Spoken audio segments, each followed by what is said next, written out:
They were not amateurs. That is the detail investigators repeated again and again. Each of the 9 hikers was young, strong, and trained, university students and graduates, skiers who had survived brutal winters before. The leader, Igor Dyatlov, was so respected that the mountain pass they planned to cross would later be named after him. In January of 1959, they set out into the northern Ural Mountains of the Soviet Union, chasing adventure, endurance, and something close to pride, a route so difficult that completing it would earn them the highest trekking certification in the country. The mountain the local Mansi people called Kholat Syakhl translated roughly to Dead Mountain. No one thought much of the name. The journey began normally. Laughter, photographs, diary entries full of jokes and optimism.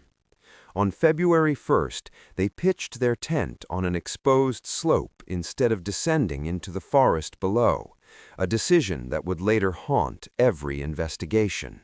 The wind howled that night. Snow pressed against the canvas walls. Inside the tent, 9 people prepared to sleep. What happened next is the mystery. Weeks later, when the group failed to return, search teams were sent out. What they found did not look like an accident. It looked like panic frozen in time. The tent was still standing, partially collapsed under snow, but it had been cut open from the inside. Long, slashing cuts ran through the fabric, as if whoever escaped didn't bother unzipping the entrance. They tore their way out. Footprints led downhill into the forest. Bare footprints, some wearing socks, some only one shoe. No heavy boots, no winter coats. The temperature that night had dropped to nearly minus 30 degrees Celsius. Survival outside the tent without gear would have been impossible for more than minutes. Yet the footprints didn't look frantic. They didn't scatter. They walked, not ran, into the darkness. The first 2 bodies were found beneath a large cedar tree. They were barefoot, wearing only underwear. Their hands were blackened and damaged, as if they had clawed at the tree's bark trying to climb it. A small fire had been lit beneath the branches, a weak, desperate flame that had long since died. Between the tree and the tent lay the body of Igor Dyatlov himself, face down in the snow, arms positioned as if he had been crawling back toward the camp. He was wearing little more than a sweater and pants. No fatal wounds, just frozen. 3 more were found between the forest and the tent, spaced apart like markers of exhaustion. Each one appeared to have been trying to return. Each one failed. 6 bodies recovered, 3 still missing.